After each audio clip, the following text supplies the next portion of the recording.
So it's all to play for still. I think so. Do you want to bet against us?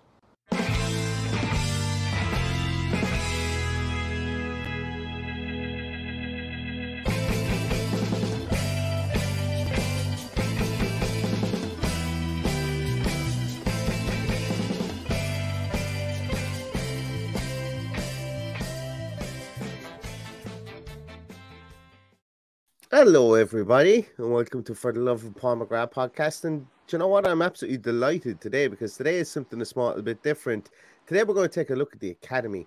And I was thinking myself and Paddy could do that. We could take a look at it and butcher what we barely know about the academy. And then I said, you know what? Let's go to the source. Let's go to somebody who knows an awful lot more about the academy and devotes an awful lot of time. And I'm delighted to be joined by @Academy AVFC, the Villa Academy on Twitter. And Charlie, how are you doing today? I'm awesome, thank you. I think following this, some of the people might be debatable about knowing more about the academy, but certainly I follow them maybe a bit more than some people do. and you know what? It's a great time to be following the academy because the academy is going to form, I suppose. Well, we hope the academy is going to form the backbone of where the next stream of kind of great talent is going to come through. And let's not kind of kid ourselves. The academy has been something that has been kind of, I think it was originally the brainchild of John Gregory, if I remember rightly, going back to those heady days of John Gregory and Doug Ellis. And he put an awful lot of effort into the academy. And over those years, we've produced players that have gone on playing in the mostly in the Football League as opposed to being in the Premier League. We've had the odd person who's come through and played in the Premier League, but I think really with the emergence of the likes of Jack Grealish and obviously Gary Cahill that was prior to that, and then we've got players at the moment that are pushing forward, Jacob Ramsey and so on. It's an exciting time to be looking after the Villa Academy. But I suppose, how long have you been a connoisseur of the Villa Academy?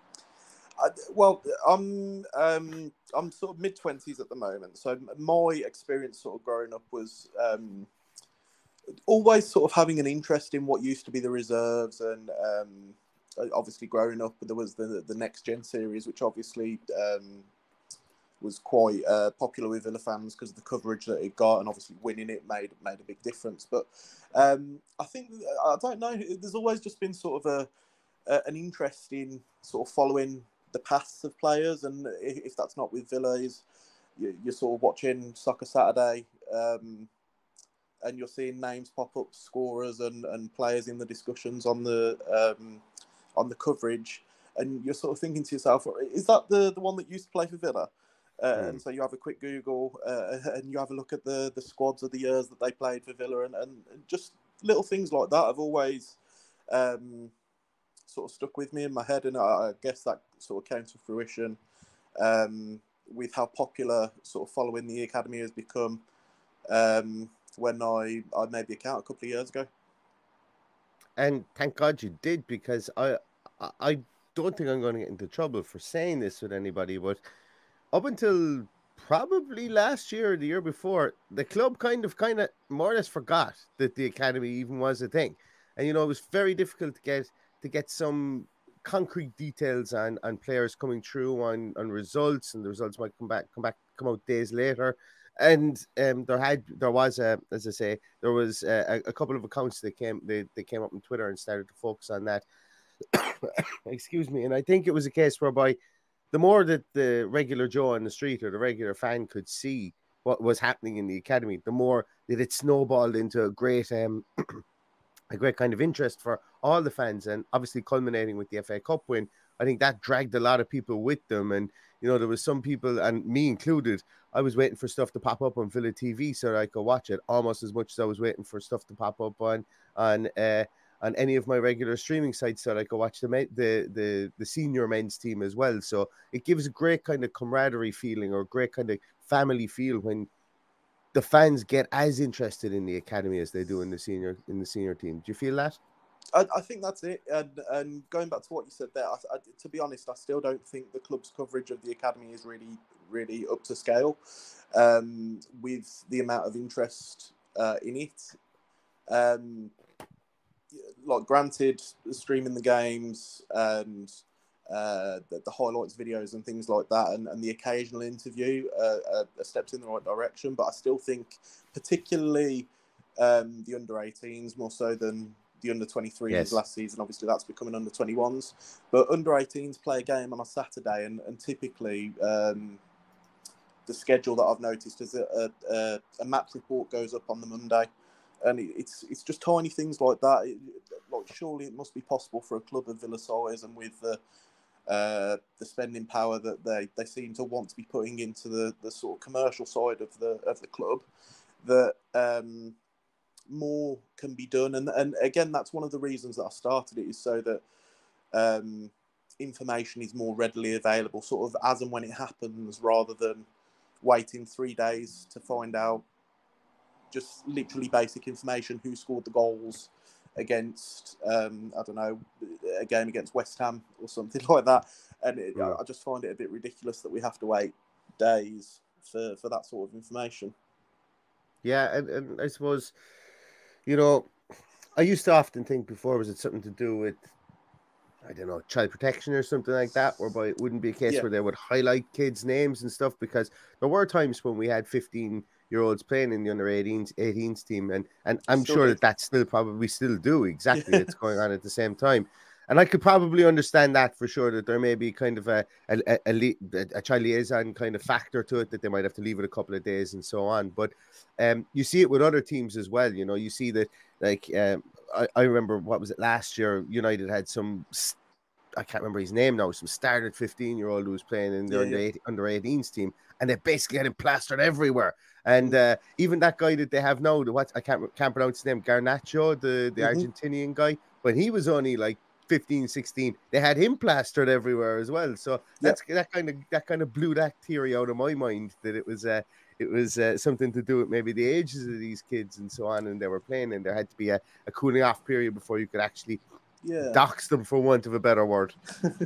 I think the theory that I've always had with the academy stuff is that the club seem to not like the hype for players. Good point. Yeah, maybe that they see that as boosting ego, and that's kind of one of the things that I'm always a little bit skeptical of doing, is sort of putting out content that sort of really is sort of going to the levels of what you consider hype. And I think that plays into the theory of the club, maybe sort of restricting access to the under-18s a little bit. I don't know. I think, like I say, I think it's a little bit sort of predated. The example I always use is a club like Arsenal, and they kind of set the example that I think clubs should follow. And I think Crystal Palace are another good example of sort of recognising what they have, and realising that fans really want to sort of indulge in content, and just know who are the guys coming through, who are the names that we should be keeping an eye on, and that sort of stuff. So yeah, Arsenal and Palace both stream a lot of their under 21 games are sort of a given at this level, but under 18 games and things like that, and I think that's massive for sort of harbouring interest in the academy. You made a great point there, and people who listen to the podcast will go, "Oh, he's not going on about Man City and Southampton and all the deals they've done between themselves again." But yes, I am going to go on about that, because, like, I have this big feeling, and look, Southampton have to look after themselves, and I 100% agree with that, and that's absolutely no problem. This isn't a real negative in Southampton, but I'm at the stage where I believe that no English team should do business with Man City anymore, because every penny we put in our pocket is widening the gap between Manchester City and every other team in the Premier League. And when you see that Man City, just as you said there about the hyping up of players and the using of that maybe to make these players, get these players' names out, it can work negatively, as you mentioned previously. And I do think it's a bit archaic to think that we don't want these to be bigger than they should be. They already are. Like, gone are the days of where they have to clean the boots of the senior professionals, at the club, or or where they're on the YTS schemes, or where they're staying in digs with Mary down the road or whatever. Like, gone are those days. Like, now they're getting proper cash in the majority of instances, or in some of the instances, should I say. So if they're good enough, they're going to have agents. They're going to have agents up, and they're going to have representation, with regards to what goes on, specifically as they become 17, 18, 19 and start signing their first professional contracts. So those days are gone. But Man City have obviously done great PR work with Darko Gayadi and with Romeo Lavia, because they've gotten 5 million for one person, they've gotten 14 million for another person. It looks like they're going to be selling somebody else. I can't remember what his name was. There's another gentleman that looks like he's going to be going out for a double figure sum, like over 10 million, to another team soon. These guys aren't playing any senior football. Like, Lavia played, I think, 2 League Cup games, I think, potentially, but he's played no senior game within the league, and he's going for 14 million. Like, to me, that is mind blowing. Like, that's some leap of faith for Southampton. And I know that Southampton have just hired the guy who was the head of youth development with Man City, and he's gone in there, and he's the head of youth scouting for Man City's academy, and he's gone into Southampton now as a chief scout for their senior team. So he does know these guys better than most. But my God, like Villa, like, it would be inconceivable that a team would come in and spend 14, 15 million on a Villa youngster, as we can see with Carney Chukwuemeka, as we will get onto in a moment. The fact that we're looking at losing him for pennies on the dollar, and that really gets me, and it really irks me, because if that's supposed to be a business model going forward, if Man City already corner that market and make it very difficult to come into that market, well, then what's the point? So I get very annoyed at stuff like that when I see that happen. I think the thing with what you said there with Man City, I can see, like, it almost becomes its own, like you're saying, it's almost sort of its own micro market, and teams are basically buying these players off the basis of the trust of Man City's academy. They know Man City are one of the most unique academies for creating players, and if a player does become available, almost how we see a premium on Premier League English players. Any player that's leaving Man City now has a premium on them because they've made it through the City Academy, and that in itself sort of garners a fee. And it's not to say that the players won't be successful, but yeah, it does sort of raise. I can see Southampton fans thinking, like, what's going on here? If we're signing a guy that's not played a Premier League minute for £14 million back even 5-6 years ago would have got you someone that's made 50 Premier League appearances and guarantees you a certain level of performance. And look, this could turn out to be a masterstroke for Southampton, and I know that they are kind of relooking at how they kind of look at their business. They've had a bit of movement in the boardroom over the last couple of years as well, and this may be something that they might be looking at, and it may work out for them. And I've specifically not mentioned somebody like Gavin Bazzuno, because I think Gavin Bazzuno is a super signing for them, because I've watched him an awful lot for Ireland, watched him a lot at Shamrock Rovers, followed his career at Portsmouth, where he was on loan last season. He's a damn good goalkeeper, and to be honest, I'm just delighted from an Irish point of view that we don't have, like, we were at risk of becoming the international team that had two of the better reserve goalkeepers in the league, with Gavin Bazzuno and Caoimhín Kelleher. And, we seem to be able to produce goalkeeper after goalkeeper after goalkeeper over the years, between Packy Warner, between Shea Given, and all those players, Alan Kelly, that came up through. If we could just start producing outfield players to the same clip that we do goalkeepers now, it would be fantastic. But I'm delighted for him. He's gone off. He's made his name. And, you look at any of the top promising, like the next stars of the game, Gavin Bazzuno gets mentioned as a goalkeeper. So, it's good that he's playing first team football, and hopefully he goes on and he fulfills his promise. But that's not Aston Villa, and we really, I should really curtail myself to talk about Aston Villa. I just need to get that off my chest. From an academy point of view, and it's not all, as I say, it's our academy would be up there, I think, if we were to put it alongside any of the other academies, and thank God it's up there, because we've created some really great players. Obviously, as we mentioned, Jacob Ramsey, most notably over the last year or two. But Let's talk about the Euro Under-19 competition that just happened. And we had 3 people, obviously, on that team. 2 that we fostered ourselves and 1 that we came in and polished up, let's just say, in young Tim. But let's talk about those 3 guys and what you've seen from them over the last few years that you've been really cataloguing the academy. How far can they go? And I think that's a kind of a rhetorical question. But tell me what your views on those 3 guys are. Well, I think the easiest place to start is Carney Chukwuemeka. I think if they had a player of the tournament, he would have easily been player of the tournament. He was sort of similar to what we've seen in the Villa Academy. You sort of watch a team and you think to yourself, "Wow, this guy is levels above the players that are even on the same team as him," and a team that's won European Championships. Like, he was by far and away like the definitely the most exciting prospect. I think he is probably the best way you could put it. Definitely from the midfield, and I know there were a couple of other players who impressed. But yeah, I think anyone as a neutral and seeing the response on Twitter saw a lot of love for Carney Chukwuemeka. I think the main thing is kind of it's sort of always been that way. Like, watching clips of under-18s games when he was first coming into that side, and you just see someone who physically dominates, technically dominates. His ability to carry the ball is it's nigh on ridiculous. It's something that, as a football fan watching a game casually, it's the kind of thing where you sort of sit back and notice, and you're like, "Oh, this kid's really special."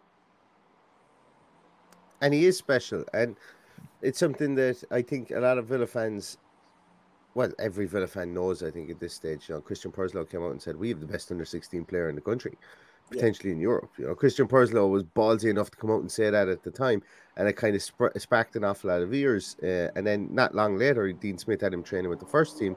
Obviously, he's had however many amount of senior appearances, and he's only 18, not even 19 yet. But we're obviously in the situation now whereby other teams know about him, and this kind of is where the Man Cities of this world are able to tie down their players very early on big contracts. Now, I would imagine they're paying their youth players big money to keep them on contracts early and young when they can sign them, and longer term deals. But we're in a situation whereby potentially Carney Chukwuemeka might leave at the end of next season, or maybe the end even this season, and it will go to arbitration. So hopefully that doesn't happen, because generational talent comes through, obviously, every generation. That's why it's called generational talent. And for it to happen at Aston Villa with regularity would be nice to see, because Jack Grealish, like him or loathe him, guys, is a generational talent. I fully believe that Jacob Ramsey could be a generational talent. And if we were to have a 3-in-a-row hit rate over the space of maybe 8 years at the club, that would be a fantastic return for a club that's really only now putting massive efforts into their academy over the last 3 or 4 years. And I think the signing or the tying down of somebody like Carney is actually quite pivotal to how the academy is viewed going forward as well. Now, obviously, look, it's completely out of our control what he decides to do based on his contract status. But I think the club will move heaven and earth to try and keep him. And if they don't, well, then I don't think we can label any criticism, I suppose, really at the club for at least not giving it a good fight on the way down. I think, one of the things actually relevant to what you said there is the comparison to Grealish and to Jacob Ramsey, because Chukwuemeka, I think, would be the first example of someone that we've recruited from elsewhere, who's come on to be that sort of, without wanting to again delve into that term height, but that one who looks as if he has the potential to be a superstar.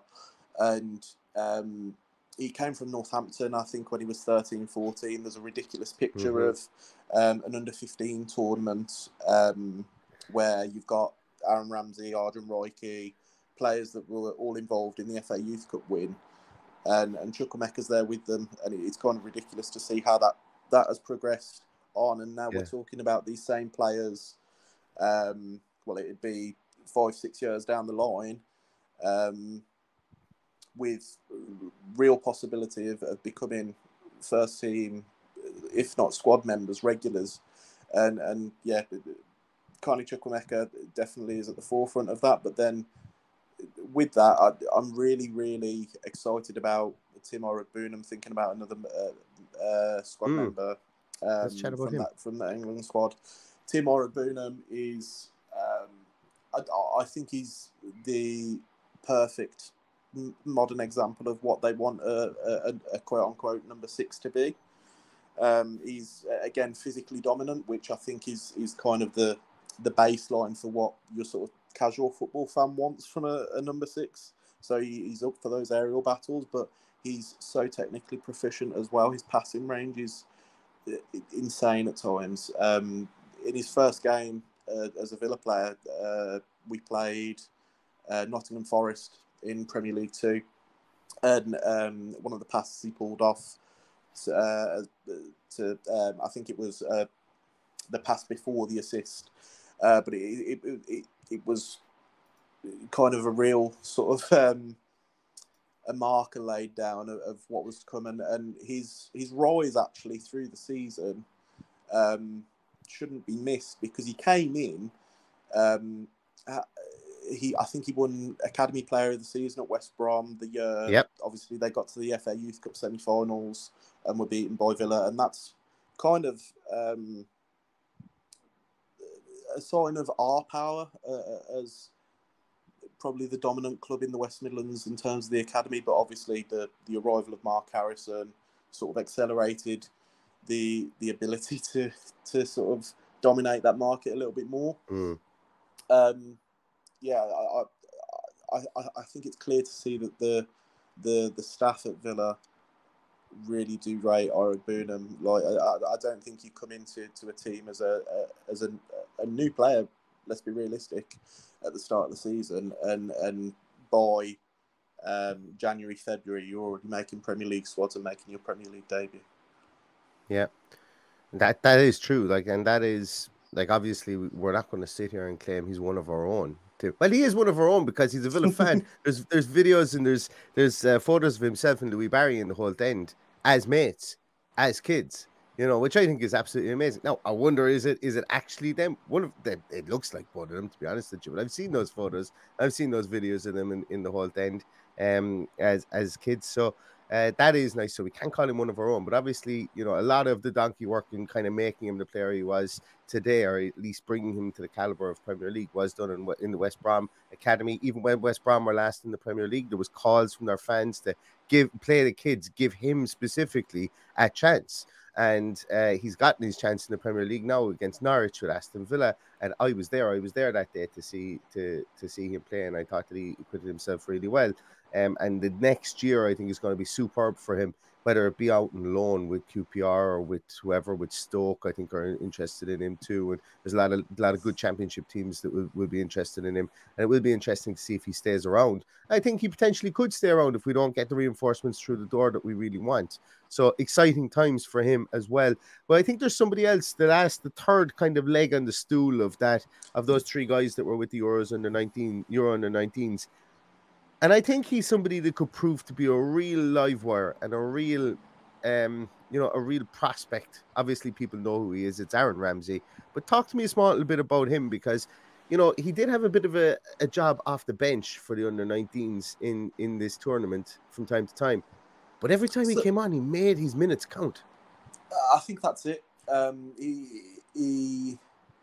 think that, first of all, that definitely shows to you the strength of that England under-19 squad. So it's no shame in being an impact player from the bench in that squad. But yeah, I think he's definitely someone that probably more than I would say Oreilly and Chukwuemeka require that sort of exposure to the loan market. And knowing how last season went on loan at Cheltenham, I think there is still a touch of sort of getting used to the physicality and getting used to the nuances of men's football, because of kind of the position he plays and the freedom that he got within the Villa under 23s, and that sort of enabled him to dominate a little bit. But as a player, again, technical beyond anything you could expect. He's always looking to be active in the final third, and the final third is where he really shines as a player. Goals and assists. I've sort of thought of a comparison when I've been watching him. He kind of reminds me a little bit of a similar play style as to a Frank Lampard or someone like that who will rise. Oh, into the yes. box, Sign me up for that. Like, and that's it. He's. I don't like referring to him as a goals and assist player because that's a little bit reductive of all the other qualities that he's got. But at times for the 23s last season, before he went out on loan, he was almost playing as a second striker.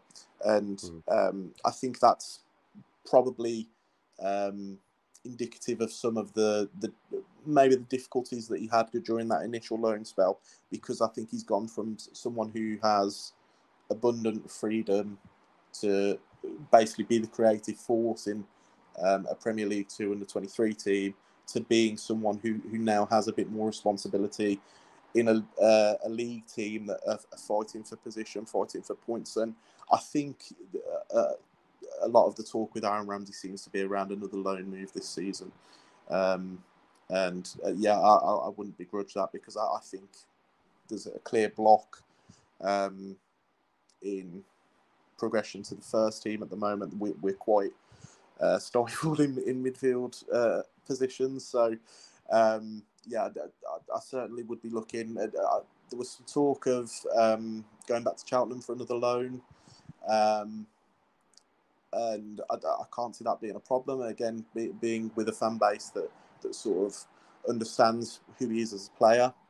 And I think understanding what he can do as a player as well. And I think some frustration sometimes comes with fans with they see these clips of players scoring goals in Premier League 2 football, and then they go to League 1 and it's a little bit rough for them, and fans almost expect a bit too much. So again, going to a team where the fan base is sitting for half a season and understands him could be really important for Aaron Ramsey. But yeah, it's clear to see that Villa again do rate him. He made his professional debut for Villa against Barrow in the League Cup, and that's another clear indication that there's trust there with him from everyone behind the scenes.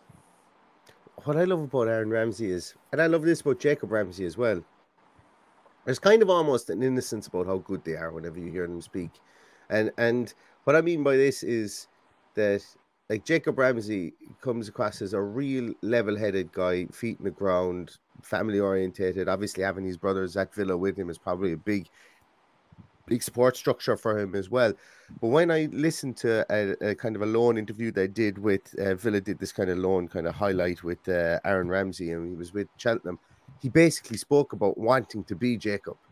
And there's something kind of quaint and there's something kind of old school about that I really like in it. It bodes well, as you mentioned, that the hype can get to some kids' heads. They don't really fulfill their promise because they think they've made it at 18, 19. I never get that feeling with this family, and I know that's a real intangible that you can't ever mark down anywhere, really, but you never really get that feeling with this family, with the two guys that have come so far, and long may that continue. And I thought it was quite nice the way that he almost spoke about him as if he really looks up to his brother, and his brother helps him and things. And it would be a great story, because it doesn't happen as much anymore, whereby you've got a group of brothers that actually break through onto the senior team and play together on the same team. Like, I can't really even think of many other people that have done it other than Stefan and Luke Moore. Stefan and Luke Moore, yeah, for Aston Villa, but that kind of fell apart very quickly. But have done it with kind of longevity. The Neville brothers is probably the last one I can think of, and I'm sure there's other people out there that will say, "Oh, do you not remember this, and this?" The De Boer brothers. Yes, the De Boer brothers. Yeah, it's not likely that, as I said, that it would happen too often, whereby you would have two people go on to make, let's just say, 100 appearances for a club together, or even their country together. So if we've got the opportunity to do that with two people who are two highly thought of players, and apparently the younger brother, whose name I can never remember. I think it's DJ. Cole. I'm not 100%. Is it Cole? Yep. Well, I got that one completely wrong. Cole. Apparently, he's supposed to be an absolute banger of a player as well. But so long may the Ramsey family continue to procreate and keep them coming through the Villa ranks, if that is the case. But talking, I suppose, about that, and look, we could talk about individual players till the cows come home, and look, we could touch on Louis Barry, we could touch on Ken Kessler-Hayden, we could touch on all these other players. I think that are going to be coming near the first team sooner than later. But let's take a delve back into the actual academy itself, because with your expertise, I'd like to kind of know, is there any kind of hot shots that are lurking in the academy that we'd like to keep our eye on for next year? That should be the players that we're looking at to kind of really tear up the academy structure next year. So I think people who know me personally, I rave about Tommy O'Reilly. I love watching Tommy O'Reilly play football. He reminds me a little bit of... I've started calling him Tommy O with an umlaut on, because he reminds me a little bit of the way Mesut Ozil played football. And the academy players call him Little Foden. And he's just an absolute joy to watch at times. He's just constantly positive, constantly trying things. And we saw that a little bit yesterday at Warsaw. That first sort of 20 minutes of the second half. Obviously, he got his assist for the Watkins goal, but there were a couple of nice little flicks, and it kind of that's how he plays. He's kind of expressive. It's not all about sort of being a rigid player. Sometimes you've got someone who only makes a pass a certain way, but he'll play passes off different parts of the feet. He'll sort of shape his body and try flicks and things like that. And he's someone that I'm really keen to see more of this season. And I think that there's the possibility that he may go on loan, because towards the back end of last season, he was really sort of standing out as the guy to watch from the 23s, and obviously again what's now going to become the under 21s with the changing format of PL2. Beyond O'Reilly, again we saw a little bit of him towards the back end of last season. Caden Young, he's only 16.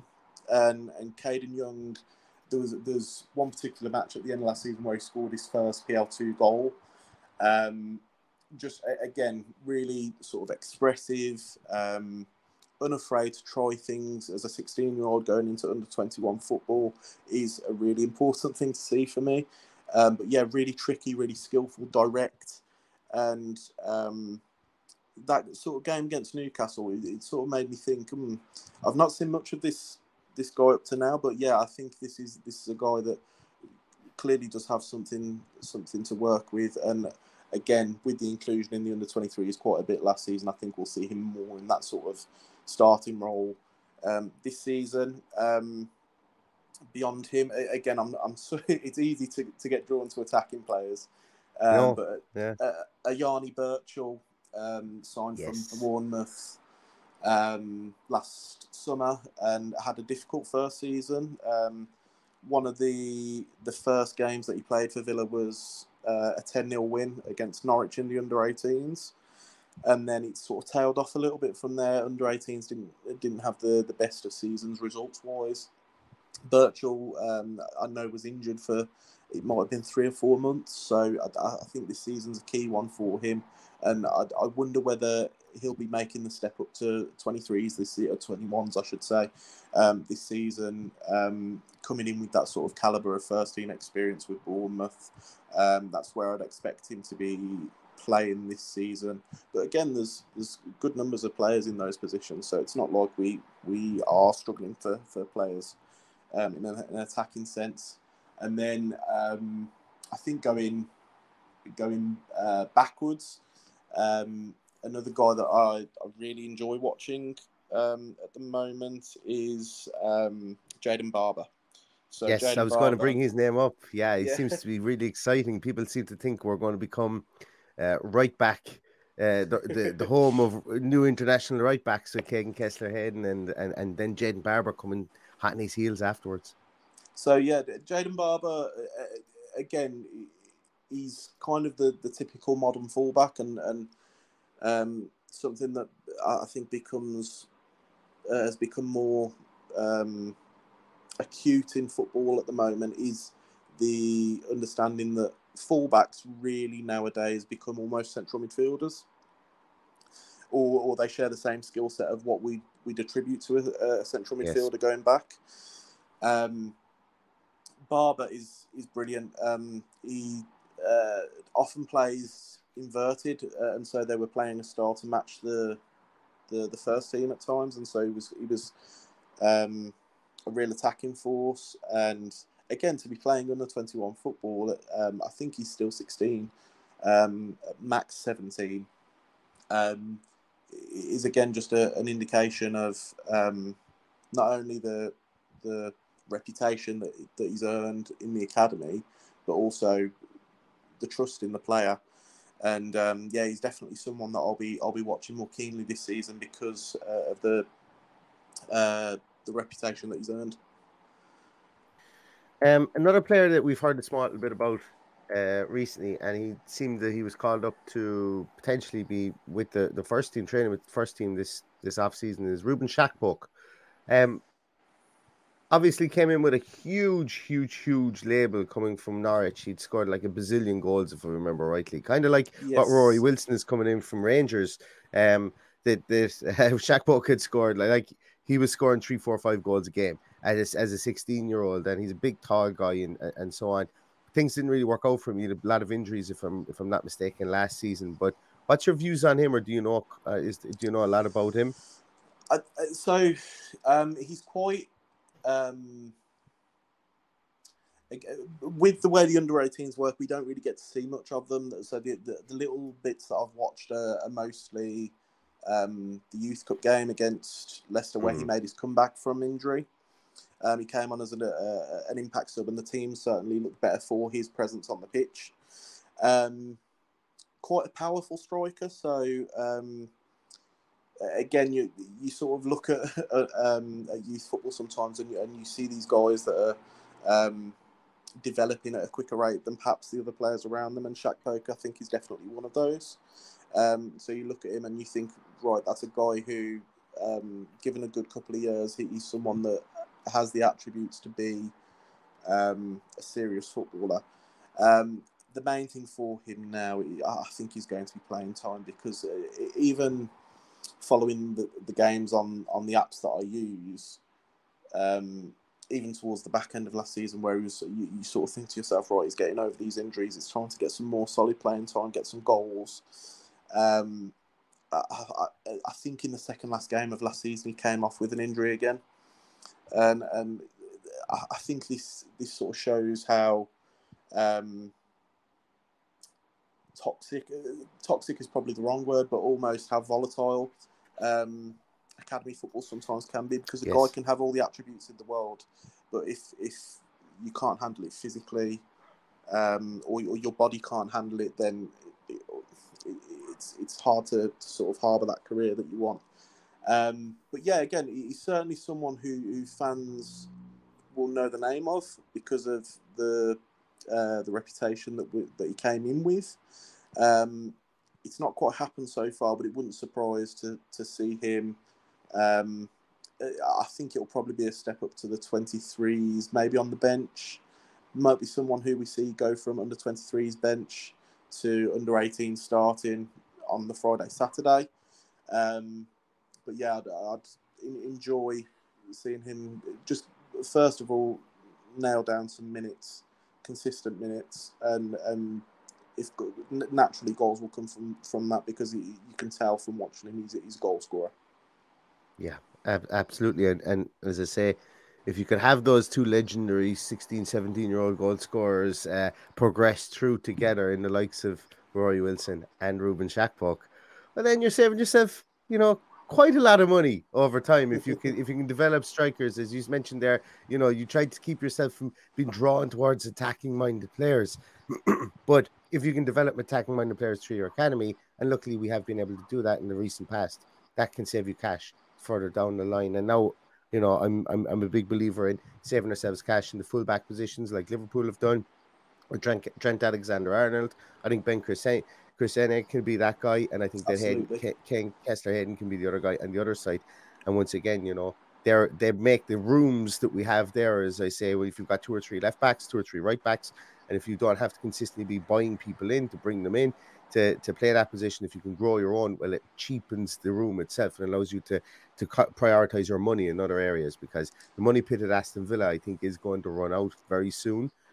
So I think the academy is going to be looked upon more favorably if we do get these guys through for absolute sure. I think that's been the mindset since Nasser Storius and Wes Edens came into the club, and to an extent Christian Perslow is the guy that sort of set this in motion. But that real mindset of let's be one of the biggest recruiters of European talent while we can, get those players in the academy, and then nurture them as best we can. And obviously we're going to talk about the change in coaching structure, and it's maybe not quite happened so far, and whether we can attribute that to the coaching structure might be a question that needs to be raised. But yes, certainly it is bringing the players and compete with other clubs for players who are hotly rated. When Lamar Bechada came in, there was talk of places like Borussia Dortmund and other clubs in England that were chasing him, and we were able to sell ourselves as the best product to him. And so the more we can be that club who identifies markets that are producing players, get them into the academy, and like I say, nurture those skills and nurture those personalities, it's a little bit of a cash cow, really, because you're not only increasing the value of players that you're signing for less money, but if they go on to become those first team players, then even better. Yeah, and as you said, my rant on Man City kind of attests to that as well, that, you know, I just kind of feel like Man City have stolen a march on teams in doing that, and it's up to us now to kind of put that into overdrive. But then again, we've been doing it as well. You mentioned the Johnny Burchell, Josh Feeney, Lamar Bogart, excuse me, Svinkels. You know, they didn't all just grow off trees in around B6. They were players that were brought into the club at a young age and identified. And I suppose really work on doing that as well, because very few of the Man City products that are coming through their academy are guys that rocked up. Now, Phil Foden is obviously, but guys that rocked up at like 7 years of age with their mother and father dropped them off at a summer camp and all of a sudden got signed in a contract.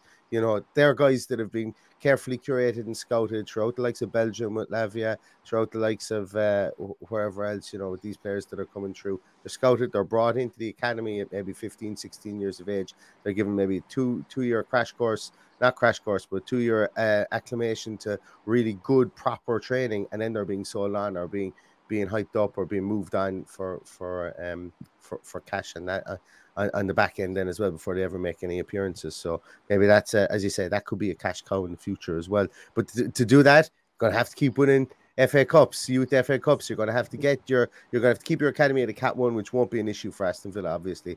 But you're gonna have to maybe get up into the upper echelons of that league, you know, specifically in the 21s and the 18s, and start to, you know, to be competitive there. And that can be difficult, I suppose, to do it in a short space of time. But them's the goals, I suppose, when you look at them, and when the academy is looking at that. And you mentioned about the coaching structure changes. Obviously, we've seen Mark Delaney depart recently, and he's been replaced. What are your views on the coaching structure at the academy and any changes that have happened recently? So I think one of the things that I've always been sort of aware of, and one of the things that maybe has changed a lot recently with a lot more clubs, is this affiliation to former players. And you often saw players taking up roles in the clubs that they played a lot of their career with. I know we're seeing it happen a little bit with Jack Wilshere now. He's rumoured to be going back to Arsenal later, under 18s as coach. But things like that. And I think clubs, it sounds a bit cutthroat, but they need to lose those bonds a little bit. And if you can bring in someone who has a bit of a reputation, I think I should caveat this with this is not a criticism of Mark Delaney at all. I think no one really knew what to expect of Mark Delaney, first of all, when he got the job. But I think it's always been a little bit of an unknown in what are his qualities as a coach. But yeah, I think the more you can sort of almost compartmentalise it and become almost how the first team gets treated. You don't just give the job to the former player because they want the job. And I think sometimes football has been a bit like that historically, and is changing to move beyond that. Looking at the guys that have come in, Tony Carth, from what I can gather, seems to be a fairly revered coach. I was watching a couple of interviews with him. He speaks well. He seems to have a clear understanding of, and you'd expect so with a coach at this level. You'd expect them to have the understanding of not every player is going to go on to be the exemplary Premier League footballer. And in one of the interviews that I watched, he was talking about that it's, as an academy, it's sort of about understanding that you're not really in it for the results. You're in it for the creating careers for the players, and whether that's obviously the task is doing that for the club first and foremost, Premier League club, and the more players that we can get making Premier League appearances, then perfect. But if they're not, and they're not capable, then you're creating people and you're creating players that go on to have good careers, and that kind of refers back to what we were talking about at the start, where you sort of go on and you're watching Soccer Saturday and you're seeing these players that you recognise the names of. I think that is a good thing as a coach, is to understand that your role is not just to serve the first team. It's about serving football as a wider thing, and the more you can, like I say, create players who go on to have good careers. I think when you sort of sit back at the end of your career and you look back and see a list of players that you've had a role in producing, then I think that's not only a good thing for the club, but also a good thing for the individual as a coach. Absolutely, and it's one of those vocations, you might even call it, being a youth coach, where you have to be in it for the right reasons, and you almost have to kind of park your ego at the door and say, right, this isn't about me. This is about me looking back and being almost living vicariously through these kids as they do become superstars. So you hope that you might get a golden generation of 11, and 4. If of those 11, you would be absolutely revered as being an unbelievably good coach if you got 4 of those 11 into the England under 18 or 19 squad, and then they went on from the England under 19 to the 21s to be full internationals. They may not stay with the club that you're with, but the foundational levels that you will put in with them at the ages of 15, 16, 17, 18 years of age to get them to international level, for them to keep themselves at international level. But that has to come back to where was the starting point. And if you can kind of pin that to your chest and say, well, those 4 guys, I had them all on the one team as 17, 18-year-olds, and they've all now gone on to be full England internationals. And it doesn't happen that likely, but the immense sense of pride, it's almost like, you'll never beat the pride of your own children going out on a field and having success, but it must come somewhere close to that. And I think that senior managers sometimes don't have that pride because it's a very cyclical business, whereby you get like 2.5 years and then you're out the door. And it is results orientated, as you said, whereas the youth side of things isn't really results orientated from like goals or from a win-loss point of view, but it's results orientated from the ability of these people getting better and better on a daily basis. And it's a completely different beast, I suppose, to full-time management, or to senior team management, should I say. Charlie, this is it. Oh, sorry, I cut you off. No worries. And I was just going to say, I think this is again one of the things that I think again more people are becoming to understand with academy football, and again one of the things I try to reinforce on the account is that sort of understanding that results aren't the be all and end all in terms of a win-loss. It's about, again, a term that I don't really like using, but servicing the club as a whole. And the more you can produce players that perhaps don't make it at Villa, but you you have value to, and we can sell for fees, perfect. If they become first team players, then even better. But yeah, I think just one of the other things actually to mention was the two under-18s coaches that have come in, Gerard Nash and Adam Atay. Gerard Nash, actually, I was a little bit interested in because he's just come from the FAI, Yes, which is the Irish FA, and I wondered. Again, I don't sort of have the concrete to back this up, but the Irish FA seem to have taken a bit of a punt at the moment on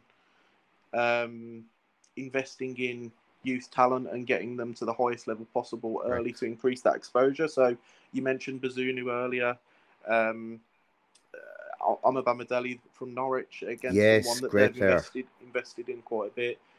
Jason Knight at Derby. Yeah. I still go to bed at night and I still go, maybe tomorrow will be the day I wake up where Jason Knight and Nathan Collins will be Aston Villa players. Make it happen. And I kind of feel like something out of a Disney film. Like I'm always nearly at the bottom of my bed going, make it happen, whoever you are up there. And well, I guess that one of the other things that play into that is that we've got a couple of Irish lads in the youth teams at the moment. So Aiden OReilly is a centre back that plays for the under-18s. And Caleb McBride has come from north of the border, so north of Ireland. He came in with a fair reputation. Actually, he was signed for a six-figure fee.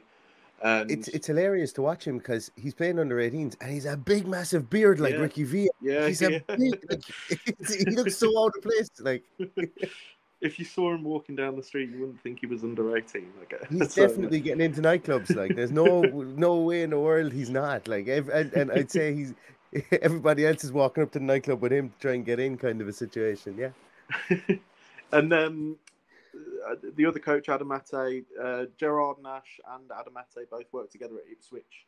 They were both at the club when Ipswich reached the semi-finals of the FA Youth Cup. So again, and I think the thing with all three coaches is they're coming from academies that are respected, and some of the more revered within English football. Ipswich, probably less so than Blackburn, but they're all coming from clubs that have a good tradition of and a good reputation for bringing through players that are good enough to play at the respective levels of their clubs. And look, that's exactly what we're looking for. And the churn of managers, or not managers, coaches, I suppose, really within the academy. I think we'll see that over the years as the academy progresses and as the hype around the academy begins to grow. I think coaches are as important. Attracting coaches are as important as attracting players as well. And that's not to say that we don't have good coaches there already, but there will be opportunities for some of those coaches to move on. There will be, there's a lot of coaches in youth football that stay for 10, 15 years and then retire, which is absolutely fine. Everybody's allowed to put their feet up at sometimes. So it'll be interesting to see. And it's interesting that you've mentioned those three guys that have come in because the club did kind of announce them in a small bit of fanfare as well. So I think they're as excited about them as